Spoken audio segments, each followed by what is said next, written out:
Eh, los puedo remitir a quienes puedan leer en las redes el editorial que escribí para La Voz Católica en el mes de octubre, Aprender a caminar juntos, y una breve carta pastoral que se llama Caminar juntos, eh, salvarnos todos. Eh, esos dos documenticos pueden ayudar mucho a esclarecer lo que en este tiempo yo pueda decirles eh, sobre lo que la Iglesia está pretendiendo en estos días y lo que ha sido también una pretensión de la Iglesia eh, con un dinamismo eh, permanente, porque esto de la sinodalidad pues, no es nuevo, como la palabra lo dice, y si hablamos de sínodos, pues estamos refiriéndonos a ese capítulo 15 de los Hechos de los Apóstoles, en los que ya en la iglesia primitiva recurrió a una asamblea sinodal para absolver algunos de los asuntos que estaban inquietando a los evangelizadores de entonces, sobre todo el tema de la circuncisión, que se le imponía a los convertidos a la fe cristiana. Pero también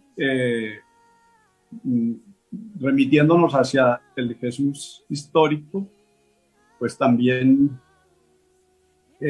se experimentó en Jesús, incluso se vivió muy intensamente después de la resurrección con las apariciones, ese sentido sinodal, ese sentido de caminar juntos.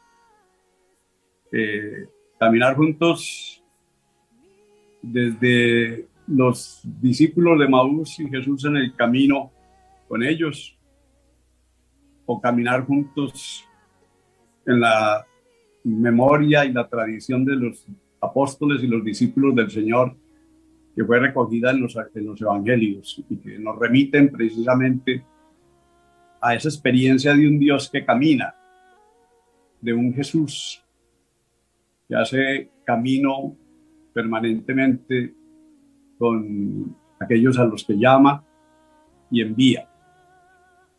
Y es ese caminar juntos el que Jesús transforma en un sínodo, es decir, en un ejercicio permanente, en primer lugar, pues de contacto con todos los sectores humanos, con todos los sectores del pueblo de Israel en ese entonces, y aún con los entornos no creyentes, los paganos, los pueblos gentiles.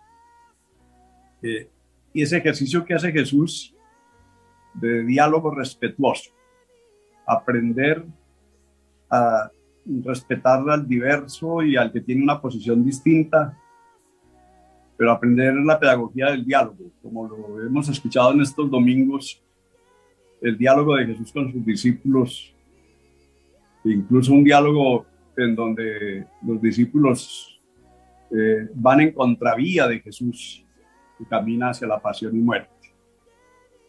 Pero ese ejercicio del diálogo va buscando el consenso, con mucha paciencia. El consenso en cuanto a, lo escuchábamos en el Evangelio del domingo, a pasar por ese bautismo del sufrimiento y a beber el cáliz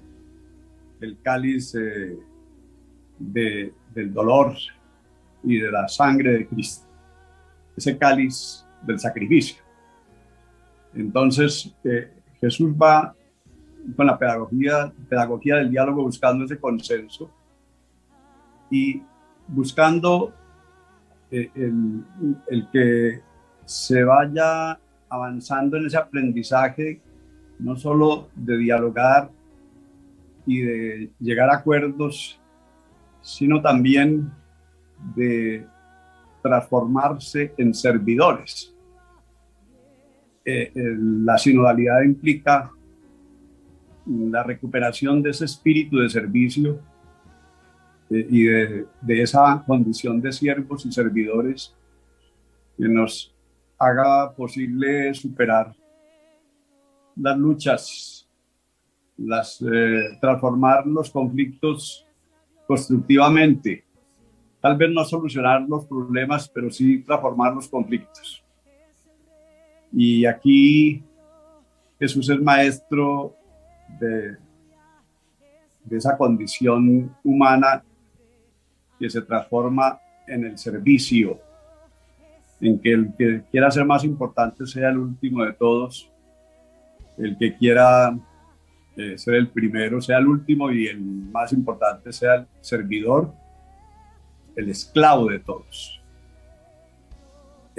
Y así es como Jesús va enseñando esos valores, el diálogo, el servicio, también la capacidad de sacrificio. Hay que sacrificar los propios intereses para lograr los propósitos comunes. Y eso es también necesario en la sinodalidad. Si cada uno impone sus intereses personales, o los intereses de familia, como en el caso de los Zebedeos, los hermanos y la mamá, si cada uno quiere sacar adelante sus propios intereses, pues no vamos a ser capaces de construir esos propósitos comunes que son indispensables. Por eso hay que tener también esa capacidad de sacrificar el ego, el propio yo, en favor de los demás. Si no, no somos capaces de caminar juntos, no somos capaces de tener un horizonte común y sobre todo de identificar un camino común. Y este camino común, pues, es lo que nosotros llamamos sínodo. Con esto quiero decir que la Iglesia siempre ha tenido ese sentido de lo sinodal. Ya desde el siglo IV, San Cipriano decía que la Iglesia tiene nombre de sínodo. Lo cita así también el instrumento de trabajo para este sínodo del 23. La Iglesia tiene nombre de sínodo. Sínodo e Iglesia son sinónimos. Eso es bien importante que nosotros lo tengamos claro en el nivel del lenguaje, porque a mucha gente se le hace raro eso de sínodo. ¿Eso qué será? Esa pomada, ¿cómo se untará? ¿De qué se tratará ahora esta moda?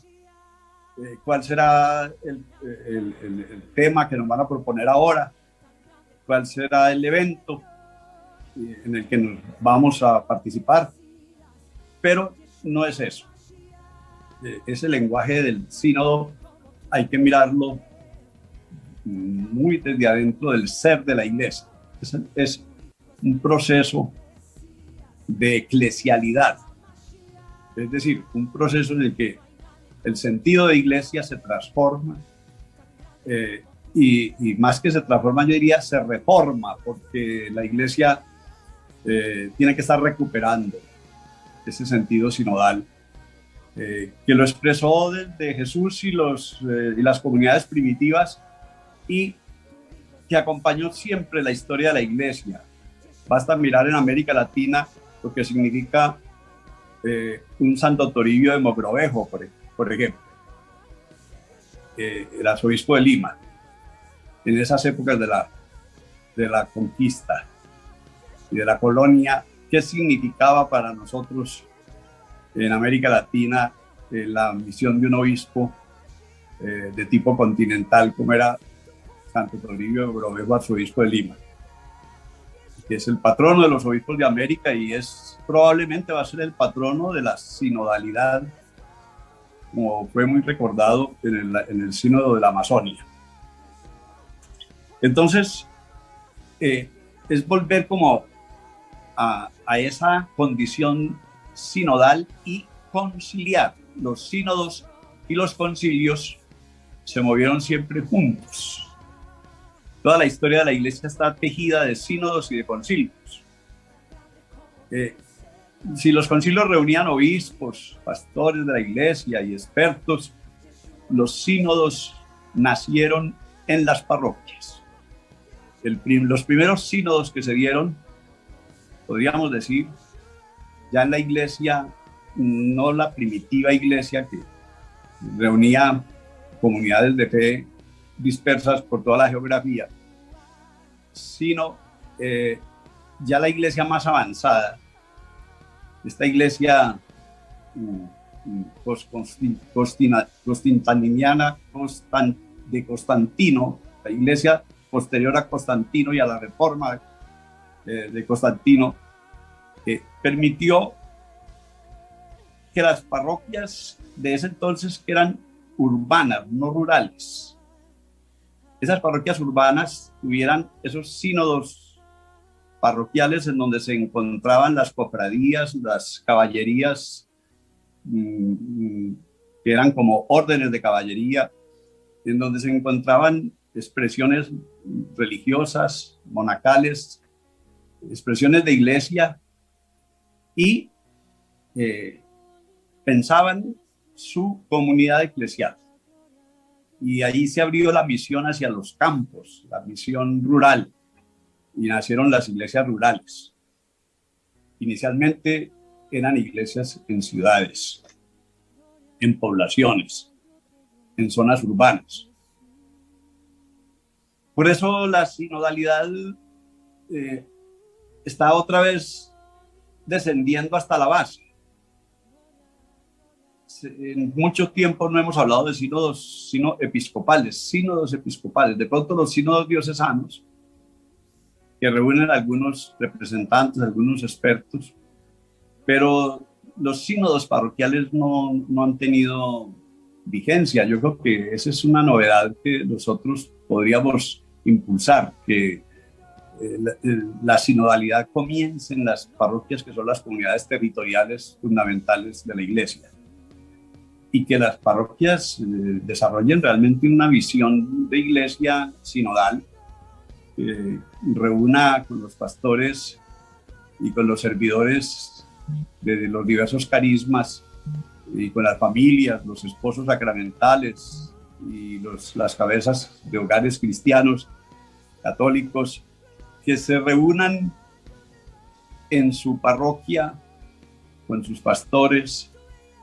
y con los representantes de los movimientos laicales, de las comunidades de vida consagrada, con los diáconos permanentes, y haya esa expresión parroquial territorial hacia adentro de la comunidad eclesial, pero también hacia lo externo, hacia el entorno de la comunidad eclesial, que también en los territorios la iglesia no sea solo una iglesia de puertas abiertas para sus fieles, sino de iglesia de puertas abiertas, como siempre lo fue al comienzo también, y de alguna manera a lo largo de la historia, la iglesia de puertas abiertas para los más vulnerables, para los más indefensos, para los marginados. ¿Sí? La iglesia que va a las periferias de la sociedad, a las periferias humanas. La iglesia que acoge a los más pobres, a los más indefensos, a los más desdichados, a los excluidos y descartados de la sociedad, y que en las iglesias primitivas se identificaban casi siempre en la viuda y el huérfano, pero también en todos esos otros sujetos de la acción caritativa inmediata de la iglesia, que están recogidos en el Evangelio y sobre todo en las llamadas obras de misericordia, sobre las que se hará el juicio a las naciones. En este sentido, entonces, la sinodalidad nos vuelve a la base eclesial. Y yo diría que incluso la sinodalidad hay que comenzar a formarla desde la espiritualidad de las personas. Una espiritualidad comunitaria, que es la espiritualidad interior, es decir, la vida interior que llamamos vida intratrinitaria, en esa comunidad que es Dios. y esa comunidad externa, exterior, que es la comunidad de los creyentes. Es la comunidad en la que Cristo es presencia, es sacramento, es palabra, en la que Cristo es comunidad y es misión, como lo llamamos ahora con el sínodo. Participar en Cristo, la participación nos conduce a la comunión en Cristo y a la misión como cuerpo de Cristo y como iglesia en el mundo. Participación, comunión, misión. Quisiera entonces avanzar en ese sentido, reconociendo la labor del Papa Francisco para revalorizar la iglesia de la sinodalidad, dándole un significado y un alcance más preciso y convirtiendo la sinodalidad en un elemento fundamental en la vida de la iglesia, porque es la forma como la iglesia se mira hacia adentro, a sí misma, y se comprende como una iglesia completa, según el lenguaje del Concilio Vaticano II. La iglesia estará verdaderamente constituida cuando en ella también haya un verdadero y propio laicado, cuando en ella también tenga espacio la vida consagrada, cuando no sea una iglesia que solamente está concentrada en las cúspides de los ministerios ordenados. Y aquí hay algo que es muy importante preguntarnos. Si la iglesia la estamos construyendo, la estamos pensando y organizando desde el sacramento del orden o desde el sacramento del bautismo. Y este es el paso tan fuerte que da el Papa Francisco. Una iglesia pensada y organizada no desde el sacramento del orden, que puede llevar a un clericalismo, que es lo que, o que ha llevado a un clericalismo, que es lo que el Papa quiere que superemos, ese concepto francés de clérigos, de notables, de eruditos, de esclarecidos en la sociedad. Y que cambiemos ese sentido por esa experiencia cristiana bautismal, ya que es el bautismo el sacramento que nos hace partícipes a todos, nos permite participar de Cristo, del acontecimiento salvífico fundamental que es la Pascua, y que nos hace a todos iguales, con la misma dignidad. Yo diría que la iglesia sinodal es fundamentalmente una iglesia bautismal, y que hablar del sínodo es precisamente pensar la iglesia desde el camino bautismal. De hecho, hay movimientos que lo entendieron así y se quedaron de pronto en ese concepto solamente del bautismo, que le da carácter a toda la vida de iglesia, entendiendo el camino del cristiano como un camino neocatecumenal o como un camino de catecumenado. Y eso pues ha ayudado mucho a la nueva evangelización en las iglesias. Yo creo que hay que revalorar el aporte que viene, por ejemplo, en esos estilos de evangelización que hacen del bautismo un camino, o que lo recuperan como un camino y como el camino de la vida cristiana, de la fe. En ese sentido, entonces, no se puede hablar de sínodo si no lo entendemos, en primer lugar, basado, yo diría pedagógicamente, en la E. ¿Cuál es la primera E del sínodo? Espíritu Santo. Es decir, en el bautismo recibimos la vida nueva del Espíritu Santo al hacernos partícipes de la muerte y resurrección de Cristo. Sin Espíritu Santo no hay sínodo. Es el Espíritu Santo el que hace posible que nosotros caminemos y que caminemos detrás del Espíritu, como diría Pablo a los Gálatas, capítulo 5, verso 26. Si tenemos el Espíritu en nosotros, el Espíritu Santo, caminemos detrás del Espíritu. Dejémonos guiar por el Espíritu Santo. Esa es la primera E que hay que rescatar para entender el sínodo. Una segunda E es la E de la escucha. El Espíritu Santo le habla a las iglesias. Y ahora, pues, no solo es a la iglesia particular, sino a las iglesias de la región, como en el Apocalipsis a las iglesias del Asia Menor.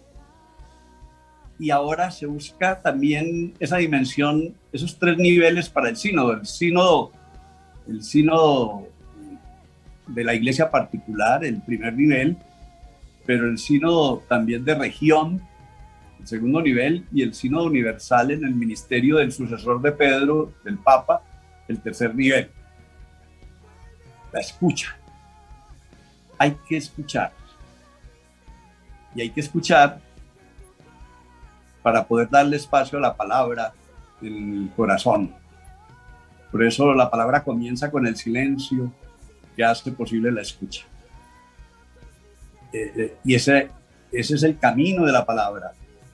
El que no escucha no puede hablar. Y por eso los ejes temáticos del sínodo, como lo dice el documento de preparación, son precisamente esos 10 ejes temáticos que están indicados como identificarnos en primer lugar como compañeros de viaje, en segundo lugar escuchar.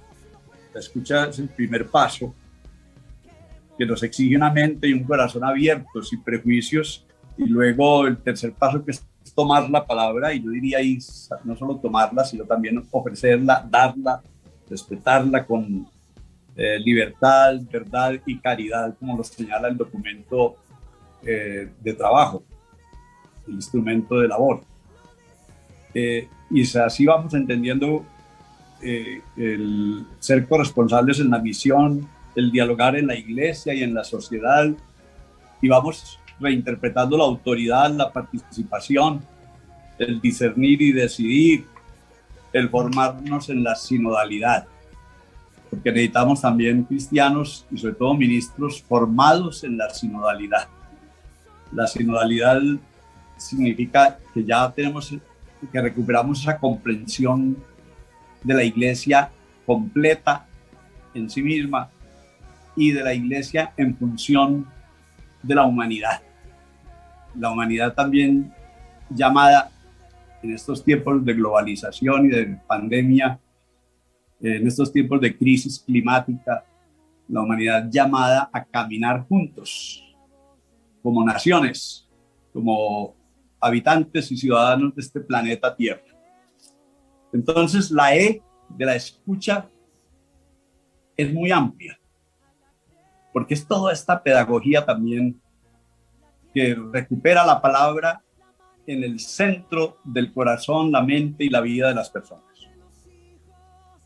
La otra E, la tercera E del sínodo es el estilo. La sinodalidad no es un tema, no es un evento, no es tampoco una democracia en la que tenemos que someternos a unas mayorías o a unas minorías. No es tampoco una batalla como de un ejército que se fila detrás de los que lo mandan. No, la iglesia no puede ser vista ni como una democracia ni como un órgano como similar a los organismos militares. La iglesia fundamentalmente,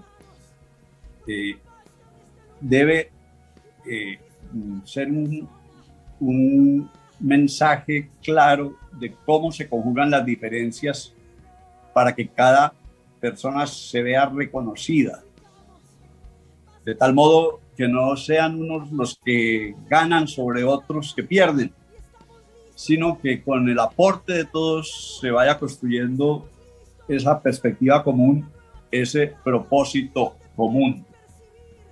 Quisiera entonces decir que esa E de la escucha y del estilo, el estilo de iglesia, tenemos que asimilarlo bien, sin confundir a la iglesia con una democracia ni con un organismo militar en donde todo el mundo tiene que ponerse el uniforme y caminar filadito. El estilo sinodal ya lo ha insinuado claramente el Papa en la Gaudium, en la Evangelii Gaudium, y lo habla expresamente en el número 31 cuando habla del obispo. El obispo a veces estará adelante para indicar el camino y cuidar la esperanza del pueblo. Otras veces estará simplemente en medio de todos con su cercanía sencilla y misericordiosa. Y en ocasiones deberá caminar detrás del pueblo para ayudar a los rezagados y sobre todo porque el rebaño mismo tiene su olfato, el olfato de la comunidad de fieles, de los laicos, el olfato del pueblo. El rebaño mismo tiene su olfato para encontrar nuevos caminos. Ese es un aspecto bien importante. Entonces, en el estilo de la iglesia y el estilo del pastor. La cuarta E del sínodo son las estructuras. La sinodalidad tiene que llevar a una reforma de estructuras, todas las estructuras de iglesia. Háblese de parroquias, seminarios, diócesis, conferencias episcopales, la Santa Sede, todas las estructuras de la iglesia, aún las más pequeñas, los organismos y las estructuras de las parroquias, comenzando por ahí, necesitan una revisión y una reforma desde esta gracia de la sinodalidad, desde este enfoque eclesial y este enfoque neumatológico, esta acción del Espíritu Santo en la iglesia. Entonces, las estructuras. Esto nos lo dice claramente el documento, la iglesia, el documento de la Comisión para el Sínodo. En el plano de las estructuras y de los procesos eclesiales determinados también desde el punto de vista teológico y canónico, en los cuales la naturaleza sinodal de la iglesia se expresa en modo institucional a nivel local, regional y de la iglesia entera. Espíritu Santo, escucha, estilo, estructuras, y termino con la quinta E, para ser pedagógicos en la memorización y en el entendimiento de esto. El sínodo entendido como evento. No es solamente un evento, en el 2023 el sínodo de obispos, pero sí tiene eventos en plural. Necesitamos generar eventos sinodales.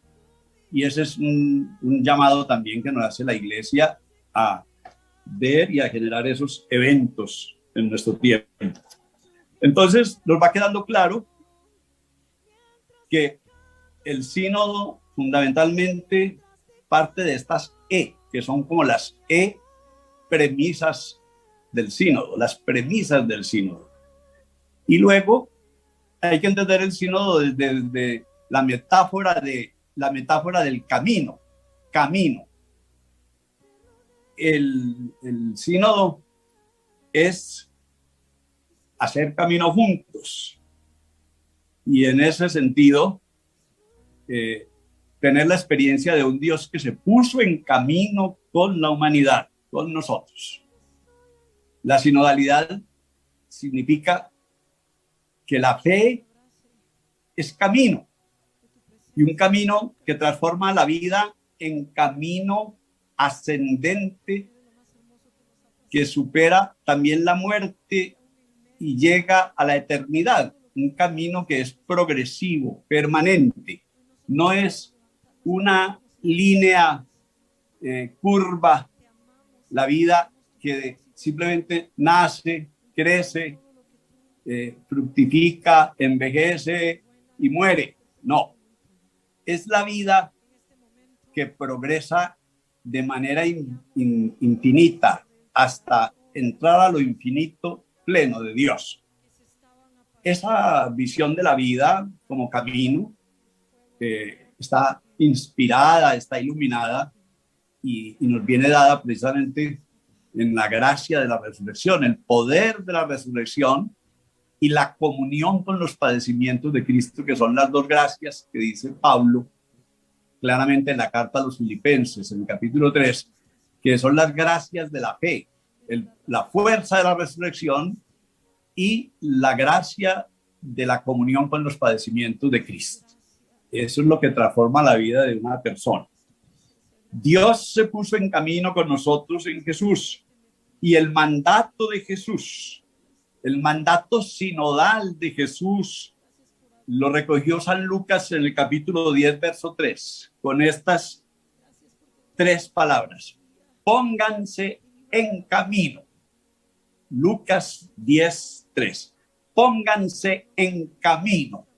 Yo creo que esas 3 palabras de Jesús deberían ser las que escribamos en todos los templos y capillas y en todas las instituciones de la Iglesia Católica en el mundo. Pónganse en camino. Lucas 10, 3. Mandato de Jesús. Caminen sinodalmente. Vuélvanse sínodo. Esto me parece bien importante y la Iglesia pues lo ha tomado realmente de su tradición, de sus fuentes bíblicas de escritura y sobre todo de la persona de Jesús, del ministerio de Jesús. Espíritu Santo, escucha, estilo, estructuras y eventos son las premisas, pero premisas para que entendamos entonces la gracia del camino, la fe que convierte la vida en un camino hacia la plenitud. Y ese Dios que camina con nosotros, Dios que se puso en camino con nosotros, es el que nos da el mandato: pónganse en camino. La Iglesia también aprendió mucho o toma mucho para esta sinodalidad pues, del aprendizaje ecuménico, las iglesias ortodoxas, y el Papa lo dice pues expresamente, que hemos de aprender mucho, lo dice en Evangelii Gaudium, cuánto tenemos que enriquecernos del diálogo mutuo entre ortodoxos y católicos. Dice, tendríamos que aprender la idea de sinodalidad, lo dice el Papa en Evangelii Gaudium, refiriéndose a este diálogo ecuménico. Yo creo que uno de los aspectos fuertes del sínodo es también el caminar juntos las distintas confesiones cristianas, los credos. La humanidad necesita un sin, que sean uno para que el mundo crea. Necesitamos fuertemente el impulso a esta unidad de los creyentes para que hagamos posible que la Iglesia sea un ejemplo y una educación alternativa sobre ese caminar juntos para la humanidad misma, tan urgida de caminar como humanidad en los 5 continentes. Voy concluyendo entonces diciendo que buscamos el consenso cuando también apostamos por la diversidad y vamos desentrañando de la diversidad la unidad, esa unidad que trasciende no solo la diversidad, sino también el conflicto mismo. La unidad es más que el conflicto. Aquí queda pues como un llamado para que todos entremos en esa cultura de la sinodalidad y atendamos el llamado que hace Jesús siempre a los paralíticos o al que está muerto, el joven de la vida, el hijo de la viuda de Naín, o a la niña de Jairo, o en tantas ocasiones. Levántate, levántate.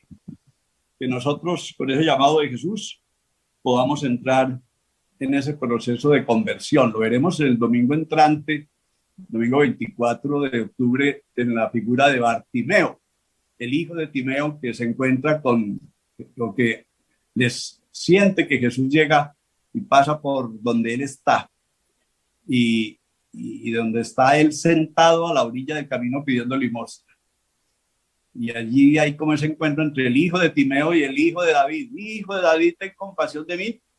Y después de que Jesús se da cuenta que lo quisieron acallar, se detiene y lo manda a llamar, los mismos que lo estaban acallando le dicen: ánimo, levántate, te llama. Pues allí está también esa imagen de una iglesia que tiene que levantarse de la marginación y tiene que dar ese salto de la conversión para ver a Jesús, ver el camino y caminar. El ciego que estaba a la orilla del camino pidiendo limosna es ahora el que está de pie siguiendo a Jesús por el camino. Es una transformación que necesitamos todos vivir. Yo quisiera dejar allí, hay muchas cosas que conversar en relación a esto del sínodo, pero en orden a que ya ustedes me han escuchado más de media hora, pues que podamos tener algún diálogo sobre estos temas. Sabemos que estamos en un calendario de sinodalidad, que es el sínodo universal, y ahora se abrió la fase diocesana que va hasta abril del 2022. Nosotros en la Arquidiócesis de Cali vamos a vivir, Dios mediante, el 2022 como una etapa de presínodos parroquiales con distintos sectores de la población y de la feligresía. Y ya llegaremos al 2023, que confío en el plan pastoral de la Arquidiócesis de Cali, va a ser el año del sínodo parroquial. Todas las parroquias de la Arquidiócesis deberían estar pensando cómo se van enfocando hacia el 2023 a hacer el primer sínodo parroquial en esas jurisdicciones de la Arquidiócesis de Cali, que son las 180 y pico parroquias existentes en el momento actual. Y así podemos también tener una expresión de sinodalidad. Hace 10 años se hizo un sínodo con motivo de los 100 años de la Arquidiócesis de Cali.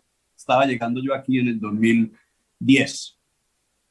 Pues bien, yo creo que ahora ya se trata es que esa sinodalidad, con ese estilo que se hizo el sínodo diocesano, nosotros la pongamos en acto en las comunidades parroquiales. Los invito a todos a aceptar, a acoger con fe este calendario sinodal de la Iglesia, a responder a esos cuestionarios para el sínodo de obispos que nos están mandando con el instrumento de trabajo, a participar con los aportes, pero más allá de eso, a ir construyendo esa sinodalidad básica en las parroquias. Esa sinodalidad que se expresa fundamentalmente en la asamblea parroquial de servidores. Los párrocos y los obispos hemos de abrir la mente y el corazón para entender que somos un servidor entre muchos y entonces generar ese muchos que decimos ahora después de Benedicto XVI en la consagración, que será sangre que será derramada por muchos, que será derramada, también lo dice el Señor, y lo pone la Iglesia ahora, para el perdón de los pecados, y será derramada por Jesús y por muchos, por ustedes y por muchos, porque Nosotros sabemos que la sangre de Cristo no solo es derramada para que todos tengamos el perdón, sino que también muchos creyentes están llamados a vivir ese bautismo de la sangre, que es la única forma en que la iglesia acepta que la vida esté por debajo de otra realidad, el martirio. Si toca el martirio como bautismo de sangre, también hay que asumirlo. Pero el martirio de la caridad es el martirio de cada día. Entonces, que nosotros también seamos esos muchos a los que alude Jesús, que sacrificamos la propia vida con Jesús y por eso comulgamos con Él en la Eucaristía, para que otros tengan vida y la tengan en abundancia.